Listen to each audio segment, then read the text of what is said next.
Hello everyone and namaskar. I'm Pallavi from Talent Battle. And if you're aiming to get an interview call from the company that you dream for, first and foremost step that we all need to take is write a resume. And writing a resume is a whole lot of task if you don't know the exact way of writing it. Resumes are going to be different and they are going to change as per the job application. So it's very important for us to understand some basic tips of how to write a resume. So without a further ado, let's start. How to build an impressive resume. So this can be a kind of sample for your resume. So if you see on the left hand side, there is a complete description about your personal information, about your skills. Here you can also add your languages. But this is the part where you have to take care a lot because this is going to talk about your professional life. So this has to be elaborative. This is okay. This can be normal. Pre-check of resume. So before making resume or before sending resume, you need to think about certain things. First, select the best resume type. I'll give you an example. For example, if you are a creative person, for example, if you are a fashion designer, if you are an animation person, you cannot have that boring type of resume which is black and white. You need to create it. You need to have colors in it because that's going to make more sense for a fashion designer. If you are going to an fashion designer and applying for the position of intern, he is not interested in looking out for a black and white resume. What he interests more to him is colorful resume. That can be a very dark background, dark blue background, and then writing it over, or some kind of such arrangement where he understands that he perfectly knows spatial awareness. Same goes with any creative person, like for example a tattoo artist or an animation person or a graphic designer. For him resume format matters more. For the people who are into technical fields, they can have the resume format that I showed, where there are two parts and the resume concludes. Choose a simple font. Now everyone is not able to read different formats, and some formats are horrible when it comes to reading them. It's better to keep as simple as Calibri, which is available in every Microsoft Word, or it can be Times New Roman, or it can be as good as Vardhana also. But you have to make sure that the resume format that you take or the font that you take is readable to your eyes. Keep your formatting consistent. So from the start, from the top to bottom, it has to be consistent. It should not be like, for example, your career graph, so your career statement is in the font is 24 and the other fonts headings are 20. That doesn't match. So formatting, so proper margins, the space that you leave from all the four sides, that has to be very, very precise. It should look presentable. So formatting has to be consistent. If it's a two-page resume or if it's a two-page CV, you have to make sure that both the pages look alike. Keep it focused. Now, what we need to focus on is why are we applying? So whatever is the why, based on that, you have to make changes in your resume. So for example, if you have been working on different positions in your career graph, the next position that you're going to apply for, make sure that particular experience is highlighted in your resume. Give it a makeover. It is nowhere said that you have to keep your resume consistent. In fact, you have to change every single time when you have to apply, because every company demands a different capability of yours, and that has to be shown through resume, because that is going to be the first step towards the interview call. If you're really looking forward for a dream job in a company that you have done for a longer time, you have to make sure that your resume makes that make them believe in you and they pick up a call and slot an interview for you. So give it a makeover. Whenever you believe that my resume is outdated, or whenever you believe that I need to change certain things, change them. Make sure that you give a makeover every time you send it to the next company. Use resume examples and templates. There are n number of resume templates which you can get on Google as well, which are free for you. Pick the best one for you and start formatting them. Get creative. Now, this is basically for the people who are from creative backgrounds, as we discussed, fashion designers, then interior designers, then graphic designers. For them, they can get creative somewhere, but in other cases, creativity is placing of certain things. So, for example, if you are going to place your experience, your work experience, and your responsibilities at the end of the resume, that's not going to help. Your work experience has to be flashed first. It should be caught to the eye first. Maybe below your contact information, or maybe below career summary, but it has to be on the first page itself. You cannot push that away to the next page where the person might not even see the next page. Carefully edit your resume, very important. So justification is very important. So you make sure that everywhere the font size is correct, the font is similar, then there is no too much of spacing in between letters and words. You should also understand margins. So you have to be very careful when it comes to editing, because whatever you send is going to make sure whether you get the call from the job or not, from the company or not. Check your resume before you send it. Very, very important. It might happen that you have given makeover to your resume a week before, and while sending, you possibly sent them another one. That's not going to help. You cannot justify yourself. So before sending it, just go through your resume, understand if everything is included.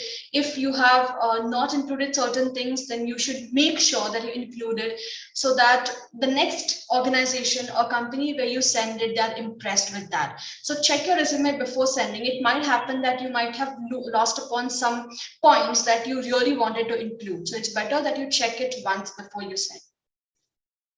Separate the sections carefully, very important. You need to understand where I need to separate it, where I need to put a line, where I need to separate sections, where I need to make sure that this particular area of my resume pops up or emphasized on. Resume format, so I've given you format in point wise, not in the resume format that we usually expect. Include your contact information. The first thing that they need to understand is your name, your contact number, your address, your email address. Okay. Now here, one word of caution: it is not necessary to include whole postal address. They are not going to come to your home. It can be as simple as Kothurud, Pune. That's it. But it should be the area where you live. That's also completely fine. So first, it should include your name, your mobile numbers. Make sure that you provide mobile numbers which are in working condition. If possible, give 2 mobile numbers so that at least one is reachable. Then you write about your address, then your email address. You can also give them a LinkedIn profile link as well, since LinkedIn is a professional app where you interact with professional people, so they can understand your standing in the professional life. Write a powerful summary statement. So career summary, which we write, or career statement that we write, it has to be so powerful that the person should like it the moment he reads it. So this is an important section in your resume whenever you have to apply for a position. Talk about your projects. So it might happen that if you're a fresher, you might not have a work experience, but you definitely will be having project experience. So after the powerful summary statement, you immediately write about your projects, and you cannot avoid that. Many times what we do is we write project summary maybe 2-3 parts later, but then that does not give impact on the HR interviewer or the manager who is reading that.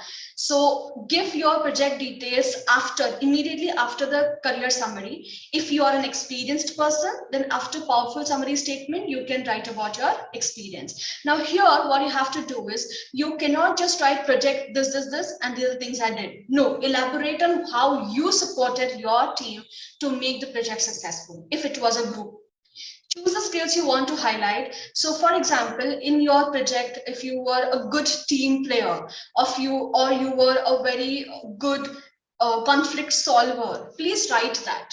Okay, so choose skills. So those skills need to correlate with the position's need. Okay, so your next step is to choose technical and hard skills and soft skills. So you need to understand, you need to make sure that your hard skills are popped out, your technical skills are popped out.